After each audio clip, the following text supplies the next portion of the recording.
Bonjour à tous et bienvenue dans La Légende. Dans La Légende, c'est l'émission qui retrace l'histoire de vos émotions. On parle de cinéma, de manga, de littérature, on parle de jeux vidéo, on parle d'icônes, de légendes, de mascottes. Et aujourd'hui, on va retracer l'âge d'or de Sonic.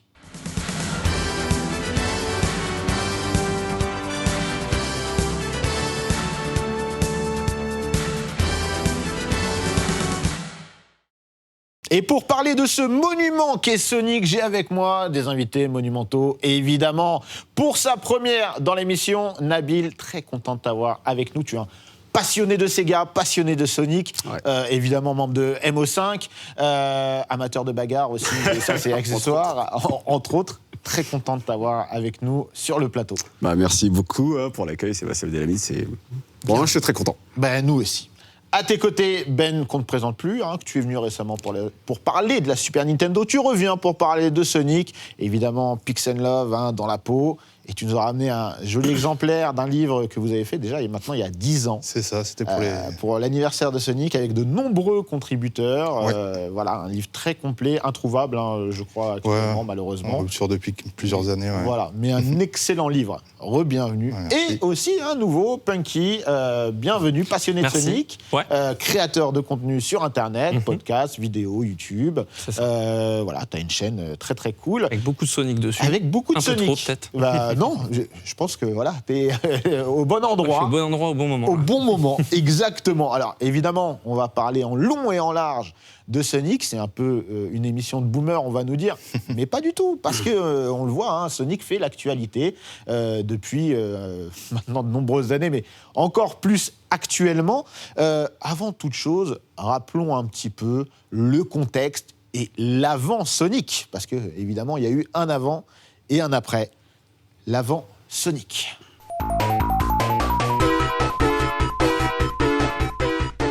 L'avant Sonic chez Sega, qui peut nous en parler ? Vas-y. Non, disons que l'avant Sonic, Sega, comme beaucoup de sociétés qui faisaient des jeux, cherchait un peu à avoir une mascotte. Il y avait, avant même, on va dire les premières mascottes, il y a eu Pac-Man chez Namco. Et puis après Nintendo en 81 avec Donkey Kong et puis Mario mais même avant l'apparition de cette recherche de mascotte, ça serait bien qu'on resitue Sega dans le jeu vidéo avant Sonic, parce que beaucoup de gens ont tendance à croire que c'est Sonic qui a fait Sega, pour les plus jeunes, et on peut le comprendre puisque Sonic est encore vivant contrairement à Sega sous certains aspects. Donc c'est surtout ça, la place de Sega dans le jeu vidéo avant l'arrivée de Sonic, quoi.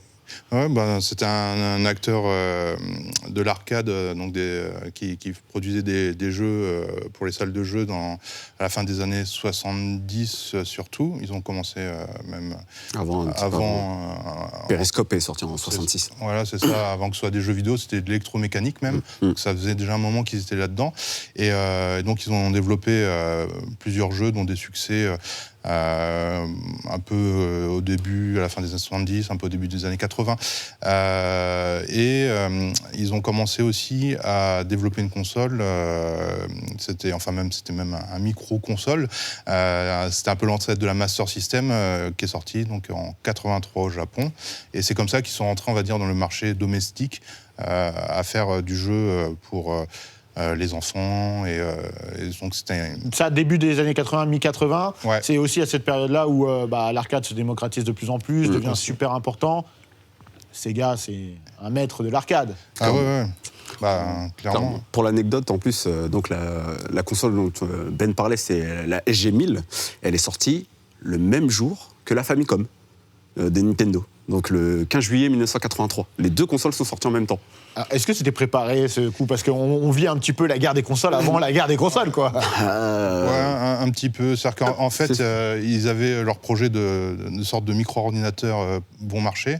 Et quand ils ont vu Nintendo arriver avec la Famicom, ils ont retravaillé leur plan pour faire un modèle console. C'est ça.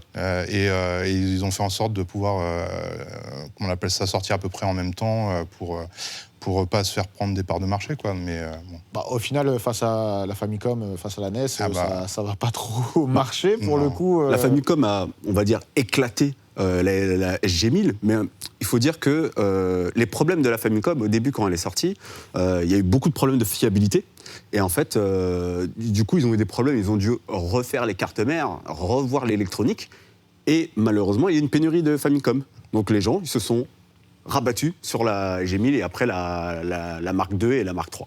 Donc la Mark II, Mark III, c'est Master System. Exactement, qui sont sortis chez nous. Et en fait, à cause ou grâce à la pénurie de Nintendo, Sega a vendu beaucoup plus de consoles que prévu. Et ça leur a donné assez de force pour se dire, vas-y, on va rester et on va faire on va tuer le game. Évite de taper sur la table, tout va bien, Nabil.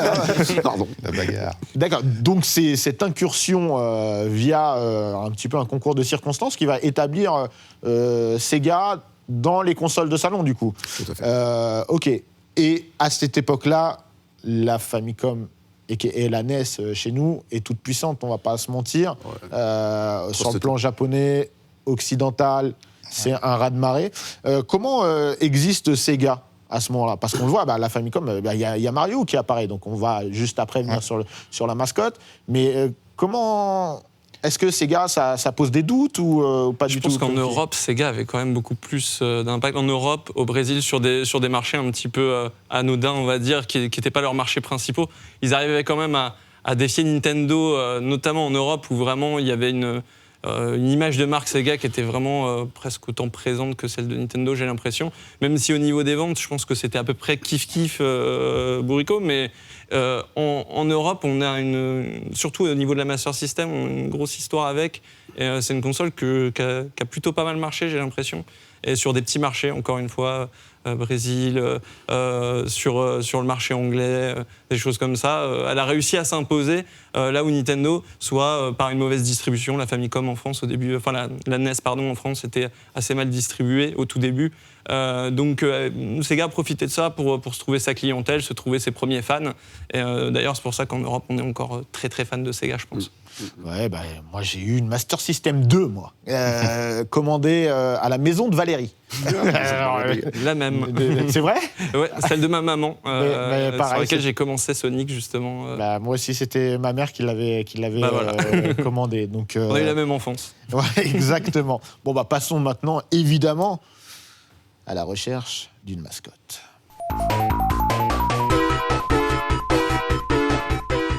Mais oui, parce que, évidemment, chez Nintendo, il y a quelque chose qui va faire la diff, c'est la mascotte. On a Mario qui est tout puissant, qui écrase tout déjà à l'époque, qui va vraiment être l'image de marque aussi de Nintendo. Et face à ça, Sega se pose des questions, est en recherche d'un équivalent. Ce qu'il y a, c'est qu'effectivement, en 85, il y a Super Mario Bros. Qui sort au Japon. Donc, c'est un jeu qui va être un raz-de-marée, qui va repropulser les ventes de la Famicom au Japon et qui va être aussi le fer de lance pour le marché occidental, pour la NES en Amérique, puis aussi en Europe. Et là, Sega réalise qu'il y a un coup à jouer, il leur faut aussi un jeu de cette ampleur-là. Et donc, ils commencent à se poser des questions. Et ils ont un projet de jeu, à la base, qu'ils ont commencé à faire. Ils voulaient faire un jeu sur Dragon Ball. Ah oui? Ouais. Et malheureusement, ils n'ont pas chopé la licence de Dragon Ball. Ça a donné autre chose. Ça a donné autre chose. Donc, ils ont récupéré un peu ça. Ils se sont beaucoup inspirés de Super Mario. Et ils ont créé... On parle de Alex Kidd, là? Alex Kidd, tout à fait, voilà. Qu'on a eu dans la Master System 2, qui était intégré. Inclus, voilà. Effectivement. C'est ça. Et donc, là, on peut voir un petit peu, comment on appelle ça, les origines de Alex Kidd, le côté un peu simesque du personnage. Ouais, simesque, je veux dire, du personnage. Mais on voit aussi beaucoup le côté Mario... notamment dans les briques, les choses. Alors, il faut rappeler une chose aussi qui est importante, je pense que c'est à cette époque-là, le jeu roi qui va persister après sur plusieurs années, c'est le jeu de plateforme. Ouais. C'est quelque chose qui... Tout le monde veut son jeu de plateforme avec son héros qui peut devenir une mascotte. Donc, alors, une petite note, Alex Kidd, c'est le premier jeu que j'ai terminé sur Twitch. C'est le premier jeu que j'ai terminé. Pas trop dur, hein, surtout la fin dans le château. Alors, j'ai galéré et avec l'aide des viewers, j'ai réussi. Mais sans eux, j'aurais pas réussi en fait. Vraiment. Et je me rappelle qu'à l'époque, il n'y avait pas de continu, etc. Je mettais pause sur la console Start même, sur la Master System 2 et j'attendais des heures avant de reprendre et j'avais jamais terminé le jeu à Vu l'époque. que j'étais tout petit, c'était mon premier gameplay, c'était d'appuyer sur pause pour ma maman qui jouait. Ah ouais, c'est trop mignon. Pour sélectionner les petites armes, les petites bagues, les La petits moto, power-ups. C'est ça. Incroyable. Et Miracle World, il est costaud en plus. Ouais, Miracle World, il était. Ouais, il faut s'accrocher. Ouais. Faut vraiment Tendu. s'accrocher. Oh, il est tendu. Bon, petite HS terminée. Du coup, Alex Kidd, l'espoir de Sega, c'est que ça devienne véritablement une mascotte. Ouais, on va dire ça, mais c'est vrai que ça a surtout fonctionné en Europe où c'était en bonne de là avec la console, mais ça a vraiment permis à Sega, justement, comme disait Punky, comment on appelle ça, de toucher les jeunes et d'être un vrai concurrent face à Mario, même si il y a des problèmes un peu de difficulté, on va dire, mais ça reste quand même quelque chose qui a pu tenir tête. Donc là, on est plus dans un jeu avant la mascotte, et peut-être après, on viendra à la mascotte avant le jeu. Ouais, donc il y a un peu cette idée-là, mais bon, en Amérique et au Japon, Alex Kidd n'est pas encore spécialement populaire, quoi. Ça reste vraiment un truc européen. Au Japon et en Amérique, la console, je crois qu'elle a peiné à faire 1 million de ventes à peu près. Ah ouais, donc c'est faible quand même. Ouais, hein. ouais. Alors qu'en Europe, dans certains pays, elle s'est rapprochée de la NES. Ouais, on parlait d'Europe, tu parlais du Brésil, je crois. Hein, l'Amérique du Brésil, Sud, un petit peu il y a plus tard, quelque Amérique chose du d'assez populaire côté Sega. Ce qui fait, il y a vraiment des différences culturelles, on va dire, sur l'impact de la NES et de la Master System. Après Alex Kidd, qu'est-ce qui se passe chez Sega ils Déjà, comprennent que c'est pas le bon. non, en fait. Déjà, il y a une tête chelou quand même. Pour une mascotte, pas sûr que ce soit le bon choix. Je suis pas sûr qu'ils voyaient ça comme une mascotte principale, dans le sens où ils avaient d'autres mascottes. Par exemple, au Japon, dans les notices des jeux, il y avait une autre petite mascotte, je crois, qui était un lapin ou quelque chose comme ça.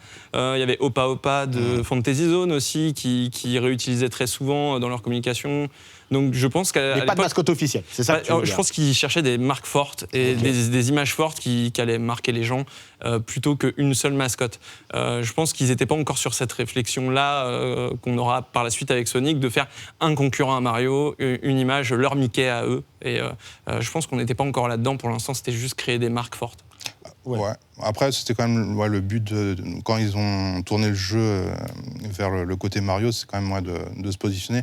Et ils ont aussi fait d'autres jeux à côté parce qu'ils ont commencé à diversifier. Il y avait Alex Kidd qui fait du BMX.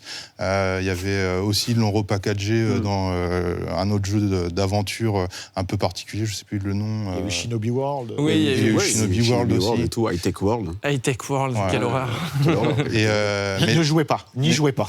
Mais ça prenait en Europe, et l'autre problématique aussi qu'il y avait, c'est que il y a eu la Mega Drive qui est sortie, et le Alex Kidd qui est sorti sur Mega Drive.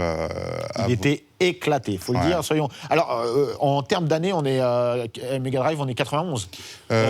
Non, 89. 89. Je pense pour Alex Kidd, ça doit être 89 Alors, sur Mega Drive. sortie de la Mega Drive, pas de Sonic, encore. C'est Altered Beast, la démo technique plutôt voilà. pour la Mega Drive. Alors, adaptation d'un jeu d'arcade. Exactement. Comme ils étaient beaucoup en arcade, Exactement. ils avaient beaucoup déjà de licences fortes en arcade. Mais bon, quand tu prends Outrun, ta licence forte, enfin ton icône, c'est une Ferrari, une Testarossa. Bon, ok, tu prends Hang-On. C'est une moto. Bon, tu peux pas trop t'identifier. On avait Fantasy Zone, Opa Opa. On avait Space Harrier, moi aussi. Arcade. Arcade. Que Suzuki a mis fort sur. Et puis, c'est très juste ce que tu rappelles. C'est qu'aujourd'hui, on peut être attiré vers des jeux qui ont des créateurs connus, reconnus de par leur travail, etc. À l'époque, on n'en a rien à cirer de qui est derrière. Tout à fait. Soyons honnêtes, on ne On sait connaît pas même qui. les noms. Les noms, ils sont en pseudo, Oui, ils sont c'est ça, cryptés, ils ils sont mettent même pas cachés. leur vrai nom. Voilà, caché, limite. c'est vraiment une autre époque.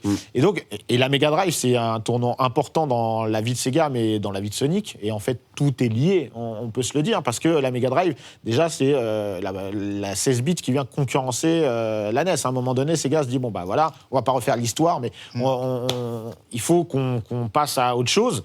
Et il se positionne sur un segment plus adulte, plus, comment dirais-je... Mature. plus mature.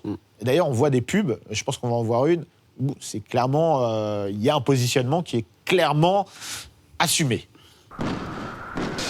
Tu pourrais frapper avant d'entrer. C'est moi, Maître Sega. Tu choisis Strider sur la Mega Drive, c'est parti. T'as vu ces couleurs? Ça vient des 2 microprocesseurs.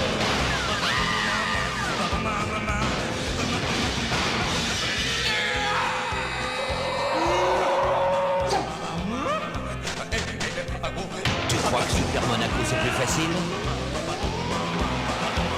Ça va le son stéréo?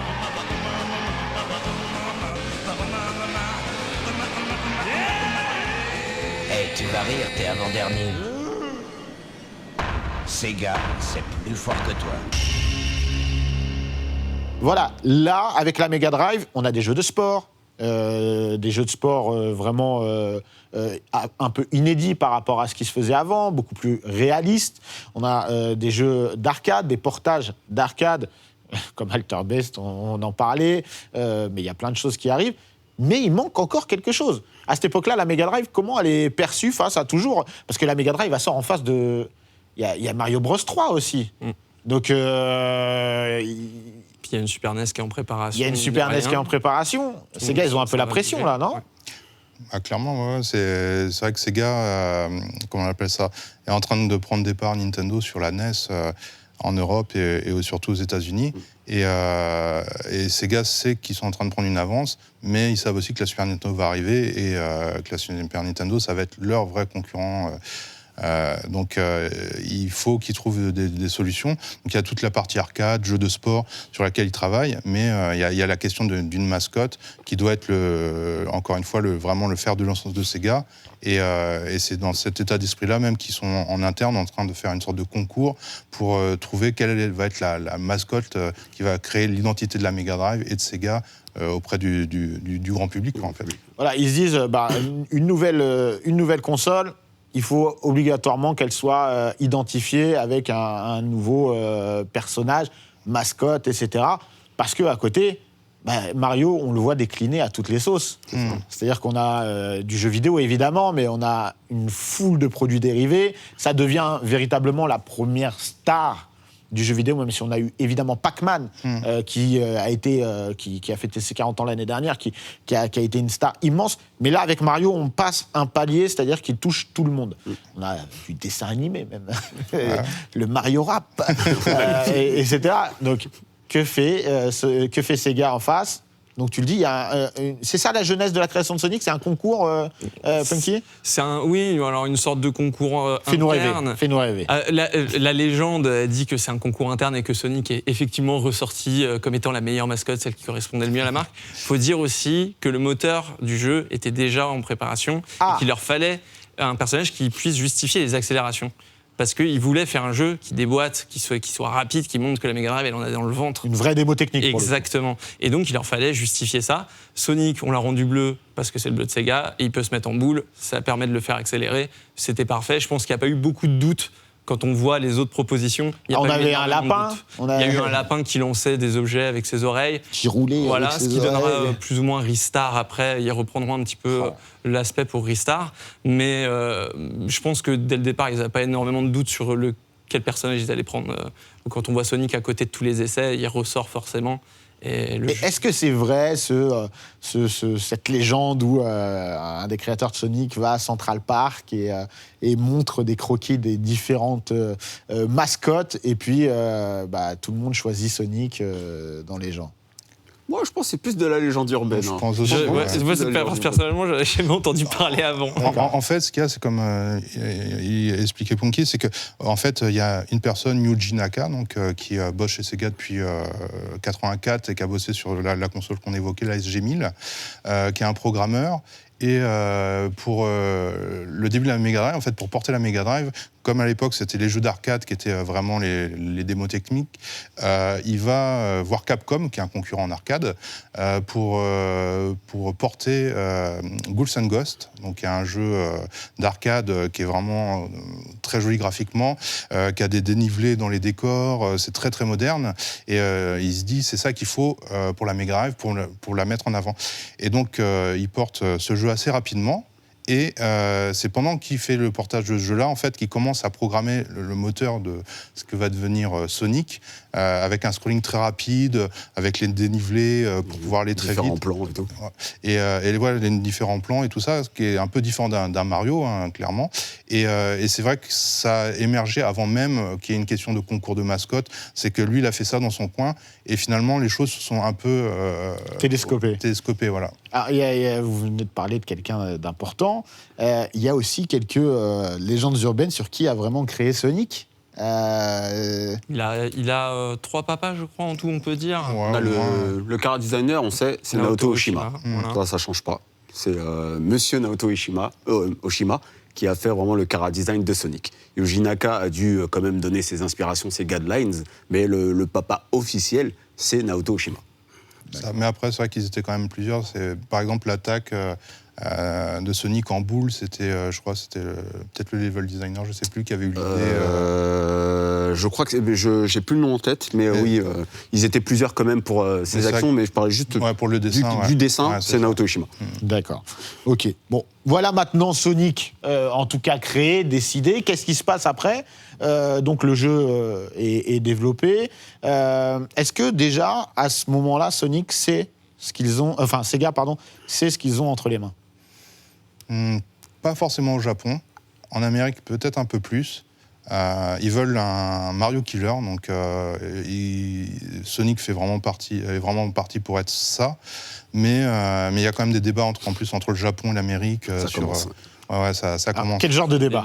Ils veulent un personnage plus cool, plus agressif en Amérique. Au Japon, ils sont plus dans un délire un peu plus mignon.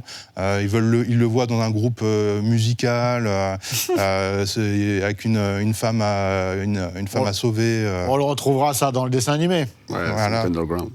Et donc il y a déjà un peu des guerres sur l'image, sur comment doit être le jeu. Et au Japon, ils n'ont pas forcément conscience que ça va être le succès que Sonic va avoir dès la sortie. Ouais. Oui, parce que là, on va parler de la sortie de Sonic, la révolution du hérisson. Et oui, parce que là, on peut parler de véritable révolution avec la sortie de Sonic. Comment se passe la sortie de Sonic et sa réception ? Alors moi, je peux parler de comment je l'ai reçu avec mes yeux d'enfant déjà, c'est-à-dire des couleurs partout, il se met en boule, il va super vite. Moi, ce qui m'a particulièrement impressionné à l'époque, c'est donc le parallaxe, c'est-à-dire les différents plans qui s'entrecroisent pour donner une impression de profondeur. Ça donne de la profondeur, on a l'impression que l'écran est infini et qu'on va pouvoir rentrer dedans, que le monde est réel, comparé au Mario avec ses décors tout plats, où on dirait des décors de théâtre. Là, on est passé au vrai cinéma avec une profondeur de champ, quoi. Déjà, il y a ça, il y a encore une fois la vitesse, et surtout le système de jeu qui est extrêmement fun, parce qu'on est sur quelque chose qui s'approche un peu du pachinko, du flipper, donc c'est du jeu de billes, et quand on est gamin, c'est génial, quoi, de voir une bille rebondir partout, de ne pas essayer de la faire tomber, de finir les niveaux. Je pense qu'il y a quelque chose au niveau du ludisme dans le jeu qui est très charnel, dans le sens où c'est comme devant un flipper, on va être totalement absorbé, on va suivre la balle des yeux et on va juste avoir une envie, c'est de ne pas la faire tomber. Là, c'est pareil, on a juste envie d'avancer sans perdre ses anneaux, sans mourir. On reviendra au flipper un petit peu après dans l'émission d'ailleurs. Ça, je pense qu'on a eu tous le même sentiment face à Sonic. C'était un bouleversement et vraiment, c'est vrai que le côté très coloré, déjà, ça a accroché vraiment l'œil. La vitesse, est-ce que c'est ce qui va ressortir déjà de sa sortie au Japon Même avant la sortie, dans la presse, c'est vrai que Sonic a tout de suite été mis en avant par les journalistes parce qu'ils ont, dès les premières démos, cette impression d'un jeu moderne, rapide, graphiquement assez impressionnant. C'est vrai que les jeux Mega Drive, ils étaient plutôt jolis, mais là, au niveau du choix des couleurs, tout a vraiment été bien pensé. Et donc, il y avait déjà une attente de la presse et donc des enfants. Moi, le premier, j'avais la Mega Drive et il manquait un jeu comme Sonic, quoi. Il y avait eu Castle of Illusion, qui était un jeu de plateforme vraiment très réussi. Mais avec Mickey ? Ouais, avec Mickey, mais il n'y avait pas la profondeur d'un Mario, c'était un jeu sympa, quoi, très joli. Et c'est vrai que dès que Sonic a été annoncé, moi, par exemple, j'ai attendu... Sonic arrive combien de temps après la sortie de la Mega Drive ? En France ou au Japon ? Au Japon, 3 ans. Ouais, c'est long. 3 ans. 3 ans, c'est long. C'est long. Mais en Amérique, un an après, et en France, même pas un an après. Ouais. Ouais, ça arrive dans la même année. Est-ce qu'on peut dire que le marché occidental, c'est-à-dire États-Unis et Europe, est déterminant pour la vie de Sonic et la vie de Sega à ce moment-là? Oui. Clairement. C'est la cible même, je pense. Ouais. Hein. Je pense que si Sonic il a ce petit look un petit peu agressif, s'il a des petites baskets comme ça, comparé à rebelle, Mario, là. Voilà, c'est un petit peu le côté rebelle, mais aussi, comme on l'a dit, même l'aspect musical, il est beaucoup moins guiré, il est beaucoup plus rock'n'roll. Il y a quelque chose qui veut plaire absolument. C'est le positionnement occidental et américain de Sega qui se Exactement, retranscrit, le côté punk en général. Hein. Et Sonic est développé au Japon, le premier. Ouais. Le premier, ouais. Le premier est développé au Japon. On va voir que par la suite, ça va changer. Ça part en vrille. Mais Mais ça se voit de toute façon dans les jaquettes. Ouais. Dans les jaquettes des jeux, tu vois les jaquettes japonaises qui sont très mignonnes, beaucoup de couleurs, voilà, c'est mignon, c'est attirant, c'est pour attirer madame pour son fils, alors qu'en Europe et surtout aux États-Unis, les couleurs sont plus sombres, il fait des têtes vraiment un peu plus fâchées, la bagarre, et un peu plus rebelle. On a vraiment l'impression d'avoir un perso vraiment anti-système. Voilà. C'est le positionnement ok, occidental. c'est le Mélenchon du jeu vidéo. Ça va, d'accord. J'irai pas aussi loin, mais- Je trouve qu'il y a un petit truc aussi qui était très mode à l'époque. Genre, moi, il y a un truc qui m'a toujours choqué, c'est que son sourire, c'est la virgule de Nike, par exemple. Il y a des choses comme ça qui rappellent ce que les jeunes avaient au quotidien. Clairement. Et quand on regarde Sonic aujourd'hui, même dans ses versions modernes, il y a toujours quelque chose de très 90. On a envie de lui mettre les lunettes de Tom Cruise, les lunettes des noires de Tom Ray-Ban, Cruise. quoi. enfin, C'est ça, les Ray-Ban, voilà. Ou des Alain Flelou. Oui, Pas de souci. Ouais, tout à fait. Général d'optique. Il y a quelque chose de s'associer à ce que les jeunes consommaient déjà à l'époque, je Ouais. pense. Mais c'est une volonté, je pense. En fait, ils sont en train de créer l'imagerie du cool des années 90. Ouais, c'est ça. C'est ça, On est totalement là-dedans. Et je pense que les jeunes s'y trompent pas à l'époque. C'est un vrai succès à sa sortie au Japon et en Europe. Est-ce que vous pouvez nous parler justement de comment est reçu par le public Sonic? Sonic, ça va vite, c'est cool, les couleurs, c'est un rebelle et ça change complètement de l'hégémonie de Mario. Mario qui est beaucoup plus posé, c'est un perso un peu rondouillard, vraiment, le perso il est attachant, mais il n'a pas ce côté rebelle qui revient très souvent de Sonic qui fonce, même quand il court, vous voyez dans les images, il court avec un air déterminé, dès qu'il est dans les airs, il regarde avec un air déterminé, ils ont bien travaillé les sprites et ça aussi ça nous impressionne puisque moi je viens de la NES. Les couleurs sont déjà beaucoup plus vives, les personnages sont plus gros et vraiment ça ravit tout le monde. On se dit mais c'est un truc de ouf, ça va trop vite, ça ralentit pas, c'est quoi cette console, c'est quoi ce héros, c'est génial. Est-ce On l'a vécu comme ça. Est-ce que c'est à ce moment-là qu'on assiste à le schisme du jeu vidéo de salon, c'est-à-dire que on va avoir les pros Sega Sonic, les pros Nintendo Mario. Est-ce que c'est à ce moment-là le début? Parce que l'apogée, c'est avec la Super Nintendo Mega Drive, où vraiment là, il y a deux camps qui s'affrontent. En tout cas, en Amérique, je pense que c'est déjà c'est effectivement le cas parce qu'il y a la pub comparative qui est là-bas présente et Sega va tout de suite se mettre en frontal contre Mario, notamment à un salon en 91 où Sega met Sonic face à Mario World, je crois. Oui. Et c'est vrai que Mario prend un sacré coup de vieux. Et Mario, il n'est pas encore sorti aux États-Unis, c'est qu'il va sortir. Donc Sonic est déjà en train de regarder un Mario qui va sortir. Et en plus, Sega va jusqu'à... en Amérique, ils vont jusqu'à négocier de pouvoir faire un bundle avec Sonic pour contrer la Super Nintendo, ce qui fait qu'ils sont très très agressifs, même dans leur campagne en fait. Est-ce que, parlons concrètement, Sega avait beaucoup de retard sur Nintendo dans les consoles de salon face à la NES, face à la Famicom. Est-ce que Sonic va renverser la tendance? Ou au moins équilibrer les choses? Ça va faire peur un peu. Ça va au moins faire un peu peur à Nintendo et je pense aux fans surtout de Nintendo qui étaient plus les rois de la Terre. Qui étaient, C'était eux les gens cool avant. C'est ça, c'est que moi je me souviens de cette époque-là, quand j'étais en cours de récré, et je pense que ça part aussi un peu de là, ça peut pas être que de la communication. Je pense que les enfants s'approprient les mascottes et ils ont envie que leur mascotte soit la meilleure. Et je pense que se mettre face à Mario, c'était une bonne idée pour les plus jeunes, parce que ça permet ça a permis tout de suite de comparer les deux marques, même au point de vue des enfants, de faire la comparaison entre les deux. Et alors, il y avait toujours ceux qui préféraient Mario, malgré la sortie de Sonic, mais généralement, c'est qu'ils n'avaient pas de console Sega. Et puis, il y avait les nouveaux possesseurs de consoles Sega, Master System, Mega Drive, qui avaient tous leur Sonic, parce qu'il était aussi sorti sur Master System un petit peu après. Et du coup, il y avait une petite guéguerre à qui était le plus cool, à qui était le plus fort, à qui avait le meilleur jeu, qui avait le plus de couleurs. Et ça, en tant que gamin, ça m'a pas mal marqué de se disputer.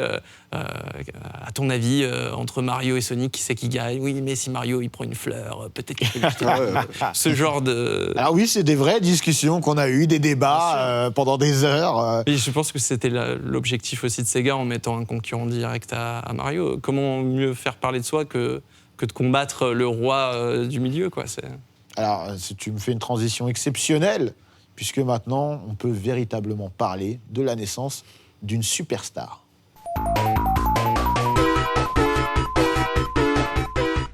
Oui, Sonic devient véritablement une superstar après la sortie de Sonic 1. Mais il faut enfoncer le clou. Sonic 2 va arriver très vite. Ouais, Sonic 2, il arrive un an après, donc en 92. Et donc il arrive avec une console qui est déjà une Mega Drive qui est mieux connue. Le hardware est mieux connu, les développeurs connaissent bien la machine.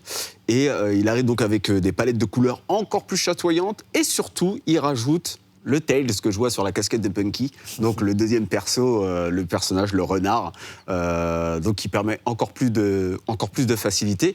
Et aussi, il rajoute la célèbre attaque, le spin dash. Donc le spin dash, c'est qu'on retenait bas et on appuyait sur le saut. Ça faisait la boule, on la chargeait. Et on allait encore plus vite. Et ça, c'était extraordinaire. Mais vraiment, c'était le truc qui m'a... Ah ouais, qui me rendait fou. De pouvoir faire du 0 à 100 ouais, voilà, en une seconde comme ça. Et le bruit avec Voilà. les effets derrière. Mais c'était un... Alors que super maintenant, boule. on se dirait, c'est une attaque standard. Mais à l'époque, Sauf que c'est une véritable innovation. C'est quelque chose qu'on va reprendre par la suite dans de nombreux jeux, même des jeux Nintendo d'ailleurs. Tout à fait. C'est une invention de gameplay à cette époque-là déjà. Et tu as parlé de plein d'innovations. Et il y a aussi une sacrée surprise dans Sonic 2 quand même. À un certain moment, on découvre Sonic d'une autre manière. Voilà, Bien sûr. C'est ça, il y a l'influence un peu... Japonais. Ah bah on peut le dire, à un moment donné, on a Sonic qui se transforme en super guerrier. Super guerrier. Les amis, attendez, on passe trop vite là-dessus. C'est-à-dire qu'à un moment donné, tu chopes un nombre d'anneaux, et là, tu découvres Sonic qui se transforme en Il faut super avoir les guerrier. émeraudes. C'est comme les Dragon Ball, il faut aller Oui, il faut récupérer déjà émeraudes toutes les dans émeraudes chaque niveau. Qui sont C'est- 7. tout à fait. Comme- mais clairement, c'est Dragon Ball. Clairement. On peut pas se mentir. Non, je pense que à l'époque, s'ils avaient eu des meilleurs juristes, je pense qu'ils auraient pu directement porter plainte parce que effectivement. On a Sonic vraiment qui La transformation, c'est la même. transforme. Il y a les flammes autour. Le concept, c'est la même chose. Mais alors, moi, ça, c'est quand je vois ça, je pète un câble. Quand, à l'époque, Ah ouais. je sais pas vous, hein, Si, si. Ouais. mais c'était c'est un truc de Ah ouf. ouais, non, mais clairement, c'était la mode Dragon Ball Z, surtout en France. Tout à fait. Donc, et en plus, ça n'avait pas été annoncé dans les magazines Mais non. avant, ce qui fait qu'on a été nombreux à le découvrir ou à entendre quelqu'un dans la cour de récré qui nous le dit. On dit non, mais. Moi, je croyais qu'il me baratinait. Ah ouais, moi aussi. J'avais mon ami Manu qui avait une Mega Drive. Moi, j'avais ma Super Nintendo. J'avais pas encore la Mega Drive. Et il me disait, ouais, dans Sonic, j'ai transformé Sonic en super guerrier. Tu mens, obligé. Mais je me dis, qu'est-ce qu'il me raconte là? Ah, c'est Serge le mytho, là. À l'époque, on pouvait pas prendre un screenshot. Hein. Bah non, il n'y avait pas le téléphone. Donc j'ai été chez lui, j'ai joué, j'ai vu, et là je me suis dit, waouh, c'est dingue. Alors, deuxième petite surprise de Sonic 2, on peut jouer à deux. Exactement. Et ça, c'est pareil, quand la première fois que tu te rends compte que la deuxième manette contrôle Tails et que tu te dis je vais pouvoir ramener un pote et faire tout le jeu avec lui, des jeux en coop à l'époque, sur le même écran comme ça, il n'y en avait pas énormément. À part les beat'em up, il y avait Il y avait pas des grand-chose. beat'em all, il y avait quelques jeux Disney, je me souviens de World Ouais. of Illusion qui était très bien en coop, mais ça courait pas les rues. Non. Et c'est vrai que à partir de ce moment-là, Sonic est devenu un jeu complètement de joueurs avec un mode pour s'affronter en course aussi à côté, qui était un peu moins bien parce que techniquement, forcément. Oui, mais ça avait le mérite d'exister. C'était là. Existait, ouais. C'était là. Et je pense que pour moi, la plus grosse feature aussi de Sonic 2, c'est cet ajout du deuxième joueur qui suit partout le premier, qui est autogéré par l'ordinateur quand personne ne le contrôle et qui, quand on branche une manette, permet au deuxième joueur de jouer avec les vies à l'infini, puisque le deuxième joueur ne peut pas mourir. Et c'est quand même une sacrée aide. Par exemple, moi qui jouais avec ma maman, je jouais beaucoup Tails, quand ma maman jouait Sonic et avançait dans les niveaux. Et je l'aidais pour les boss et tout. Donc moi, je trouve que c'est un truc qui est marquant, particulièrement, justement, on parlait de Tails, pour moi, il représente vraiment ça. Le côté maintenant Sonic, ça se partage. Ouais, je suis d'accord. Ouais, non, c'était une volonté apparemment de Yuji Naka qui disait que pour Sonic 2, ils voulaient apporter le mode 2 joueurs. Ils avaient commencé un peu des ébauches quand ils ont fait Sonic 1, mais ils n'avaient pas le temps de l'intégrer. Et l'idée de ce mode 2 joueurs un peu coopératif, il avait un peu dans l'idée que c'était le garçon qui jouait avec son petit frère ou sa petite sœur. Et comme ça, elle pouvait jouer avec sans, même en pouvant perdre plein de fois, sans savoir vraiment jouer. Et c'était un peu cette idée-là de coopération qui était vraiment le point important pour eux dans Sonic 2, quoi. Et je pense que vraiment, moi je me retrouve beaucoup dans ce que tu dis, Punky. Sonic, c'était le jeu préféré de ma maman. Et j'ai l'impression que Sonic, ça a amené aussi, ça a cassé des barrières en termes de génération. J'ai l'impression que c'était en même temps accessible, en même temps cool. Et tu pouvais partager ça avec ton grand frère, ta grande sœur, ou ta mère, ton père. Il y avait un truc transgénérationnel déjà à ce moment-là. Alors que le jeu vidéo, à l'époque, on le considérait quand même comme un médium pour enfants.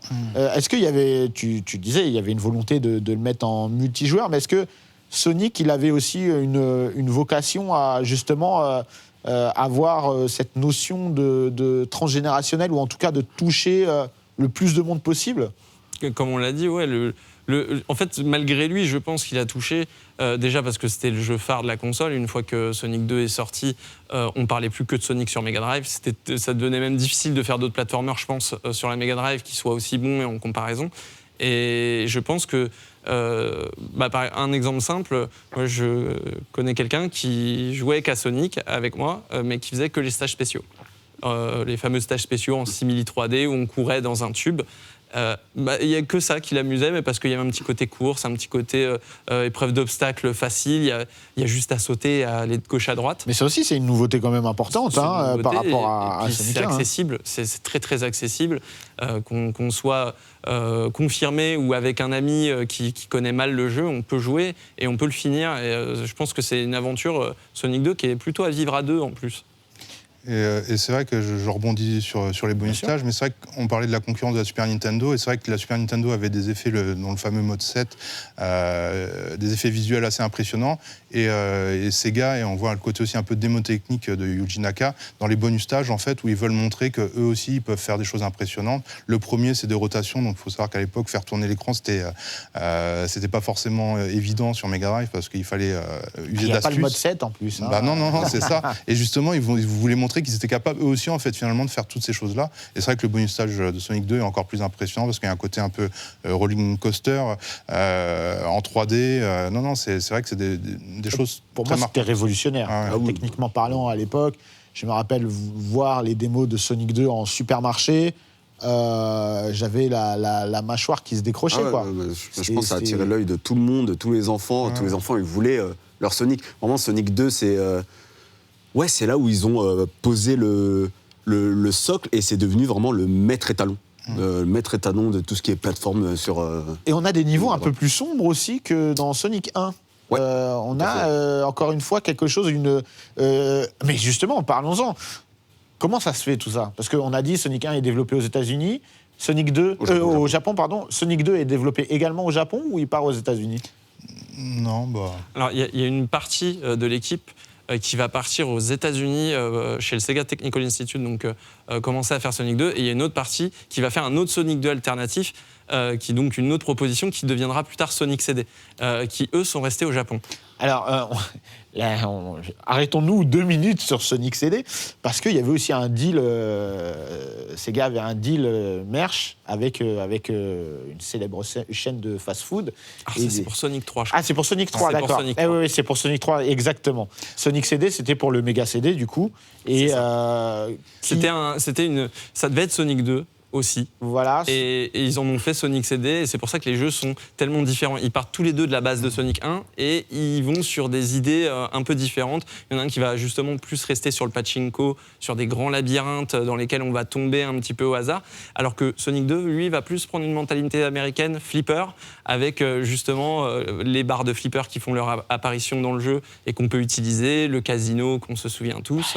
Voilà, et c'est en fait, je pense qu'il y a vraiment deux philosophies très différentes. Mais Yuji Naka, lui, il est resté sur Sonic 2 et c'est Naoto Oshima qui s'est occupé de Sonic CD de son côté.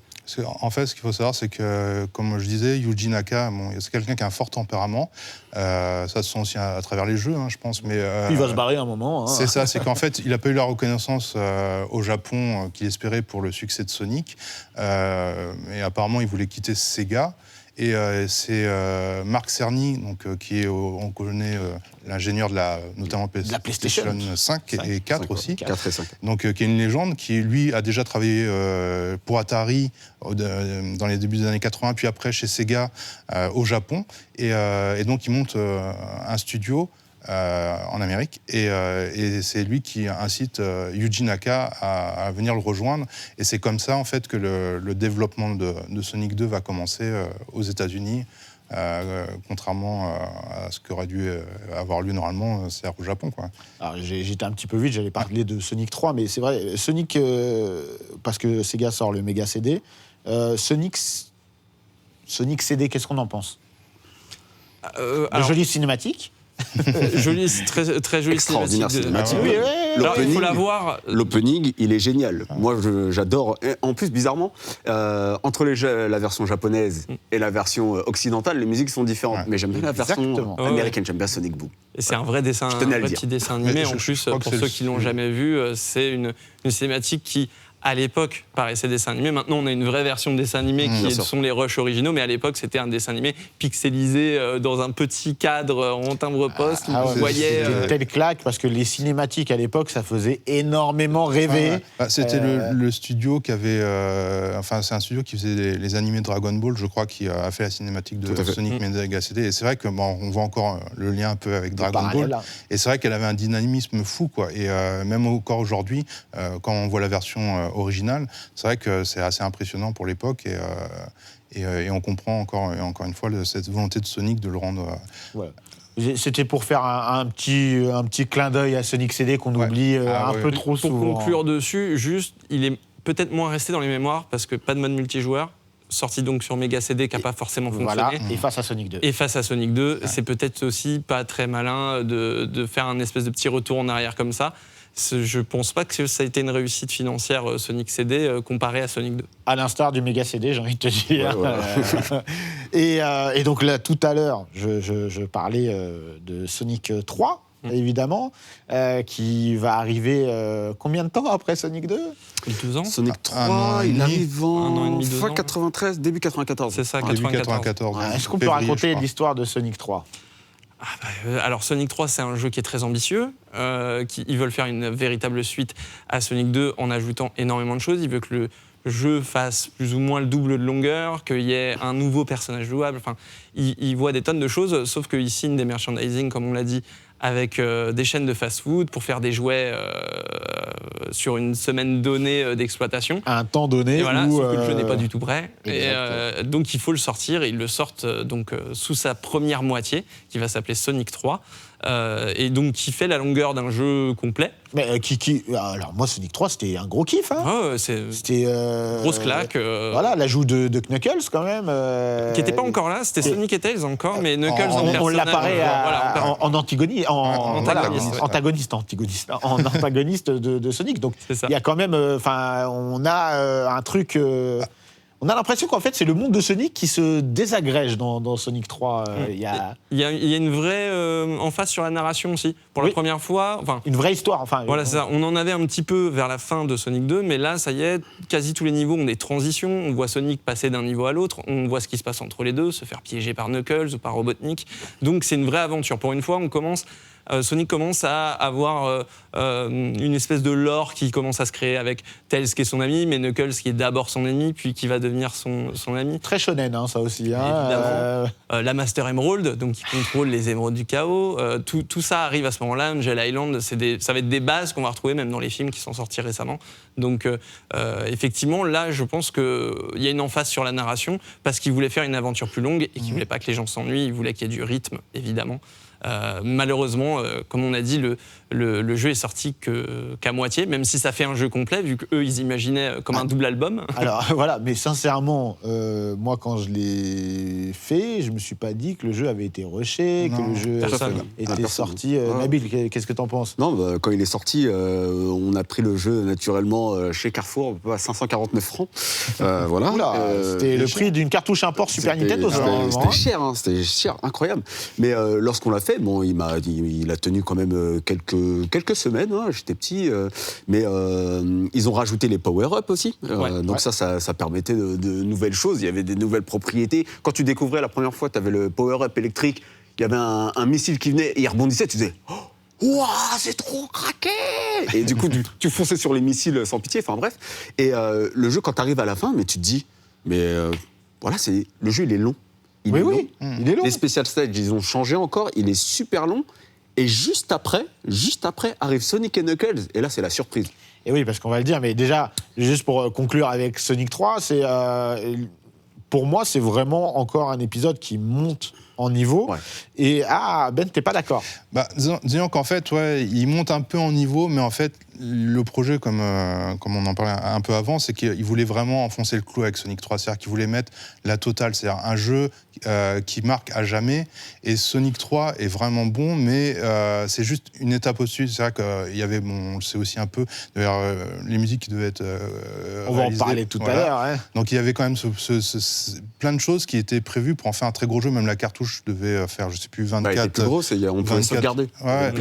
Donc ça devait être un très très gros projet. Au final, le jeu n'est pas mauvais, il est même peut-être mieux que Sonic 2 sur des aspects, mais il n'a pas atteint il manque d'innovation pour toi. Ouais, et même en termes de vente, il n'a pas été à la hauteur de Sonic 2, par exemple. Ouais. Alors ça, c'est intéressant, parce que Sonic 2, ça propulse la mascotte de Sega vraiment dans une sphère très très haute. Sonic 3 aussi. Donc, moi, comme je disais, pour moi, Sonic 3 mettait encore un peu plus la barre haute. Pour vous, est-ce que c'est le début de la fin, Sonic 3? Parce que c'est quand même, on n'est qu'au 3e épisode à proprement parler dans l'histoire principale. Déjà, c'est une grande étape pour l'histoire de Sonic, parce que c'est un des premiers jeux avec Sonic & Knuckles où Takashi Iizuka, qui va devenir producteur sur la série, va faire ses armes en tant que lead designer, je crois. C'est ça. Donc, c'est quelqu'un qui rentre sur la série et qui va plus ou moins, au fil des années, se l'approprier, ou en tout cas prendre le relais de Yuji Naka. Et on sent sa philosophie de game design très verticale, très, je ne saurais pas dire autre chose que très japonaise, mais encore une fois, il y a une volonté de faire des niveaux qui sont explorables, beaucoup plus que dans Sonic 2. Ouais. C'est-à-dire que Sonic 2, on était sur une dynamique où si on ne tombait pas trop et qu'on ne s'enfonçait pas dans le bas du niveau, ça restait facile et on arrivait rapidement, mais c'était deux solutions. Soit on passait en haut, soit on passait en bas, parfois un troisième chemin. Là, c'est des vrais labyrinthes qu'on peut explorer dans tous les sens. On peut revenir en arrière pour aller chercher des choses qu'on a oubliées. C'est aussi une évolution du jeu de plateforme. C'est ça, le jeu de plateforme devenait plus riche, plus aventure, entre guillemets. Exactement. Il y avait Metroid, Castlevania qui cartonnait chez Nintendo. Il fallait faire des mondes explorables, vivants, cohérents aussi en termes de narration, d'où les transitions dont on a parlé tout à l'heure. C'est un jeu qui a une vraie géographie. C'est-à-dire on est sur une île et on a l'impression de la parcourir parce que d'un niveau à l'autre, on sent que c'est logique, quoi, que tout s'enchaîne bien, contrairement à Mario où on était sur une petite map, il y avait des cases avec des numéros, on lançait le niveau, point. Là, c'est une vraie aventure de A à Z. C'est dur, là, t'es sans pitié. Super Mario Bros 3 et même Super Mario World, c'est une map, c'est une mini-map. C'est une map, mais quand même, ça a le mérite au moins d'avoir contextualisé. Oui, bien sûr. C'est pas le débat. Mais justement, parlons-en. Sonic 3, c'est quoi le ratio popularité entre Mario et Sonic, parce que la Super Nintendo est sortie à ce moment-là. Je pense que Sonic a quand même pas mal éclipsé Mario, parce que c'est vrai qu'il y a eu Mario World, après il y a eu Mario Kart qui n'est pas un vrai Mario, et en fait il y a Sonic 1 qui sort, Sonic 2 qui sort, Sonic 3, et en face Nintendo ne sort pas de Mario concurrent en fait en frontal. Ouais. Donc il commence à se créer un peu un terrain pour Sonic qui est assez impressionnant. Ouais. Donc enchaînons, après Sonic 3, il y a Sonic & Knuckles. Alors là, on commence à... Alors, en même temps, c'est kiffant, et en même temps, pour moi, ça commence à être le grand n'importe quoi de Sega en termes de hardware, on va dire. Hein. Cette jaquette. Ah ouais, incroyable. Donc là, pour expliquer aux gens, on a un nouveau jeu dans une cartouche qui permet d'accueillir des anciens Sonic et ça va nous rajouter des choses dans le jeu. Mais pas n'importe quoi en plus. C'est-à-dire que Sonic and Knuckles, il sort combien de temps après 6 mois 6 mois. La Ouais, même c'est année. Donc là, quand même, Ils ont juste fini le jeu. en Ouais. fait. c'est ça. Quand toi, t'es un gamin qui a le droit à un jeu par an à ton Exactement. anniversaire ou à Noël, etc., t'as les boules quand même. Tu te dis, attends, il va falloir que j'attende, là, c'est pas possible. Et, J'ai revendu Sonic 3 pour acheter Sonic and Knuckles. Du coup, je ne pouvais Ah, les pas faire boules. les deux en même temps. Ah ouais. C'était un peu avoir un seul morceau, tu sais, du scarabée dans Aladdin. Bah ouais. c'est un peu frustrant de se dire, bon, j'ai fait la première moitié, je vais faire la deuxième. Surtout que c'est très limité quand on a juste la cartouche Sonic and Knuckles.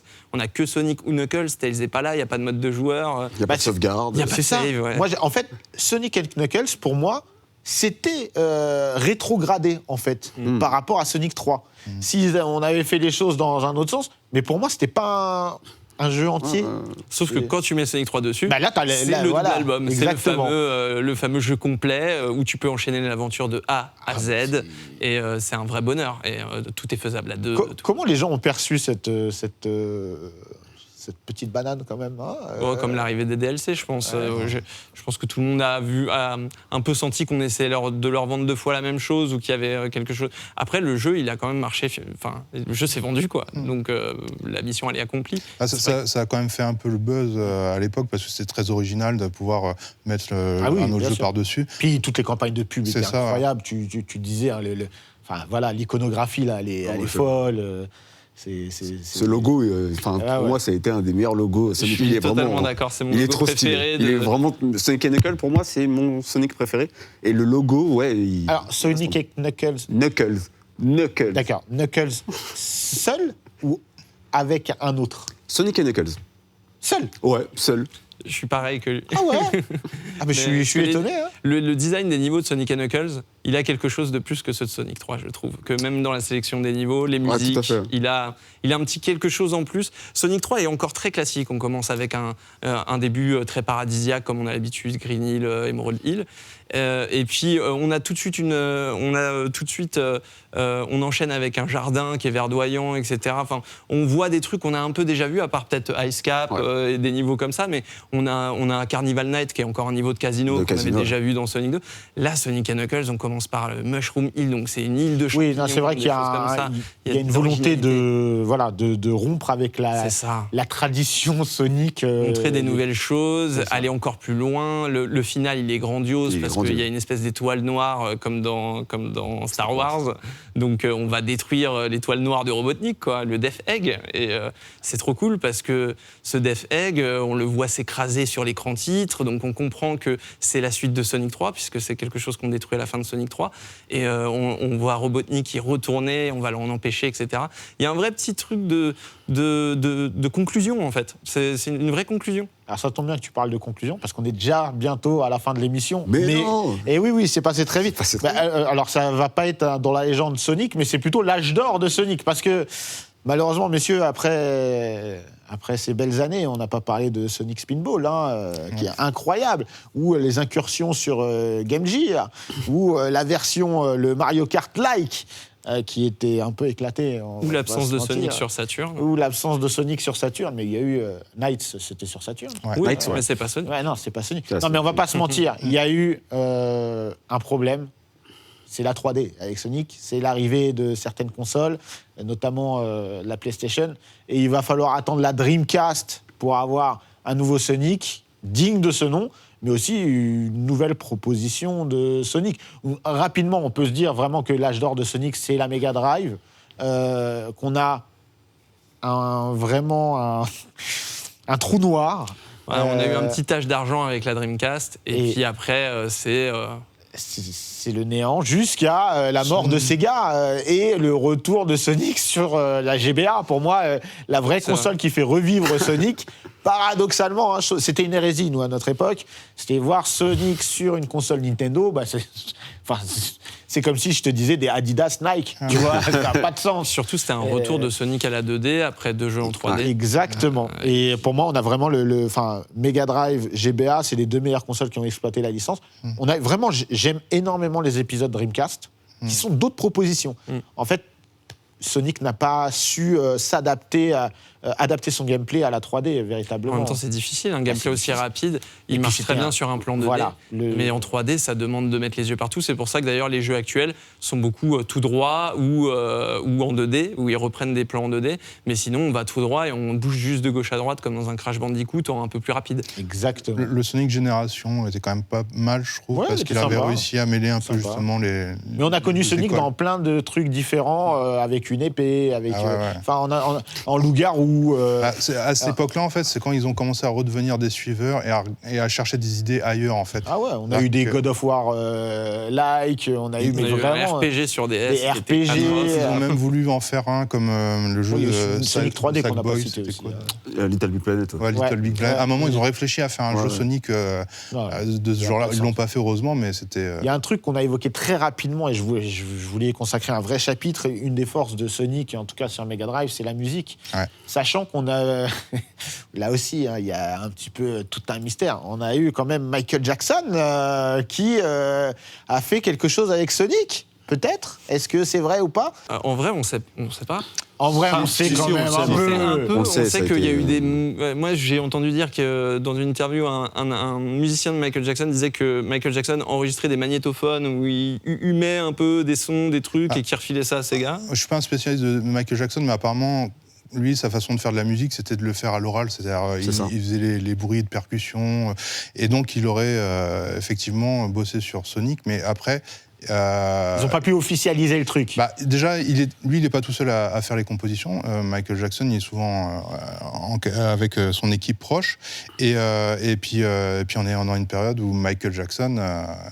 Il a des problèmes Voilà. de procès, d'image. C'est ça. Voilà. Un peu incompatible avec les produits pour les enfants de Sega. Ouais. Mais Michael Jackson est un gros fan de Sonic, un gros fan de Sega. De Sega, de Sega, ouais. On voit même. De jeux vidéo en général, mais ouais, Oui. de Sega. Oui, mais Sega en particulier, Ouais, Sonic ouais. particulièrement, c'est quelque chose qui vraiment. Et puis on aura même Michael Jackson sur Mega Drive, hein, de toute manière, dans son propre jeu, que je kiffais étant jeune. C'était cool de. Bon, on avait les mêmes sons. Ben ouais. C'était génial. Yes, Michael. Les petites voix et tout. C'était incroyable.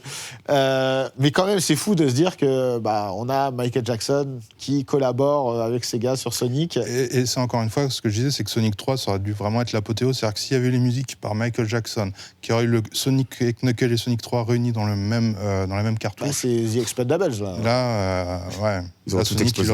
Ils auraient ouais. tout explosé. Peut-être que l'histoire aurait été différente. Ah, c'est sûr. C'est sûr. C'est sûr. Après, l'histoire, comme on l'a un petit peu résumé après, ça se fait de très bas et de petits hauts. Et puis, au final, on est aujourd'hui plus de 30 ans après. Et qu'est-ce qui se passe? On a aujourd'hui déjà 2 épisodes de Sonic au cinéma. Pour conclure, est-ce que pour vous, c'est un retour inespéré et peut-être un vrai retour de Sonic? Ou est-ce que finalement, c'est quelque chose de logique? Parce que j'ai pas vu le 2 encore, mais le premier film, moi j'ai bien aimé. Je suis désolé de Moi, j'adore me les choquer. deux. Nabil a l'air choqué. Non, non, mais, du tout. Je les ai pas vus. Ah, tu les as pas vus? Je les ai pas vus. Eh parce ben, que, moi, j'ai bien aimé. Voilà, c'est des. Bah, moi, j'ai bien aimé aussi. Ouais. Franchement, Matley, je pense que tu vas kiffer. Oh, moi, ça me dit rien, en fait. Ah non, mais honnêtement, grosse surprise. C'est-à-dire que Ouais. j'y allais sans aucune attente, mais vraiment, j'ai bien aimé. J'ai trouvé que, pour le coup, c'était sympa, c'était plutôt cool. Il y avait des vraies références. Il y a un truc que j'ai aimé pour la sortie de Sonic 2, j'étais à Los Angeles, et vraiment là où ils ont vraiment piqué le cœur des fans, c'est qu'il y avait c'était sur Sunset, il y avait vraiment une affiche, c'était pas une affiche, c'était comment dirais-je, une composition avec l'avion qui sort carrément du mur, et avec Sonic et Tails sur les... Il y avait un vrai truc, t'avais l'impression de voir Sonic 2 sur Mega Ils ont Drive, refait quoi. le 2 de la jaquette. Ben oui, du et numéro 2, exactement. Moi, je trouve que Sonic, aujourd'hui, il a plus vraiment besoin d'être une mascotte de jeux vidéo. C'est devenu une mascotte tout court. Et le film l'a prouvé, c'est-à-dire que maintenant, on a des gamins qui connaissent Sonic alors qu'ils n'ont pas joué à un jeu Sonic. Et tant mieux, parce que c'est une mascotte que je trouve plutôt sympa dans les valeurs qu'elle porte et tout. C'est quand même un truc cool. Et puis, ça emmène ce jeune public vers nos anciens jeux, parce que le nombre de références qu'il y a dans les films, que ce soit les génériques de fin qui sont tout en 16 bits, etc., ça donne envie à un jeune qui ne connaît pas Sonic de savoir d'où il vient, qu'est-ce qui a fait son histoire, justement, ces 3 ou 4 premiers jeux. Je pense que les films ont rendu Sonic comme une... Enfin, C'est une icône. Hein. ouais, voilà, c'est ça. Il n'a jamais été autant populaire que depuis les films, je pense. Est-ce que vous pensez que les films peuvent faire revenir des jeux vidéo Sonic dignes de ce nom? Ah, je sais Forcément. pas. Forcément. Moi, je les ai pas vus, mais je connais des gens qui, avec leurs enfants, qui ont adoré le film, et que leurs enfants, en fait, ils m'ont demandé, comme j'ai une grosse collection Sonic, ils sont venus à la maison, ils m'ont demandé les peluches, je leur ai montré les jeux, et du coup, ils attendent les prochaines annonces, quoi. Ils attendent le Sonic Frontier, c'est comme ça que ça s'appelle. C'est ça. Ouais, je pense que ça peut marcher, hein, vu que le premier film, dès qu'il a marché, moi.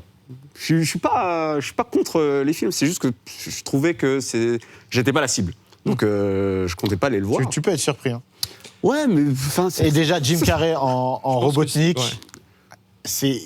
Franchement, Jim Carrey en Robotnik, je trouve ça incroyable. Ouais, mais tu vois, ça ne m'attire pas. Mais par contre, ouais, vu le succès, il y a eu un 2, oui, c'est mérité, et tant mieux. Moi, je suis content qu'il arrive en film, hein. Je suis content qu'il arrive, parce qu'il y a il y a un autre public qui va découvrir Sonic, etc. C'est une mascotte quand même que j'apprécie beaucoup, j'ai beaucoup joué, voilà, j'ai beaucoup de choses concernant Sonic, mais moi, je suis plus jeu vidéo.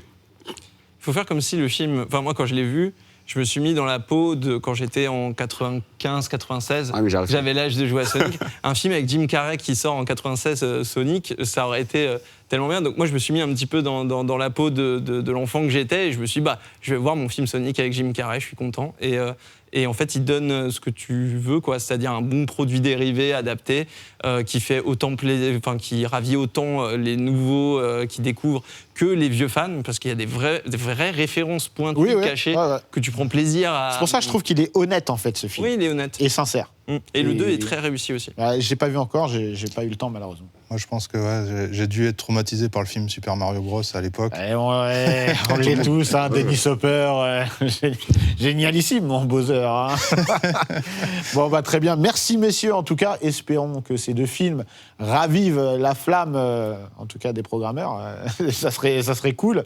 Et de Sega, hein, accessoirement, parce que Sonic, je l'ai dit, vit encore, Sega un peu moins. En tout cas, en tant que constructeur, c'est terminé.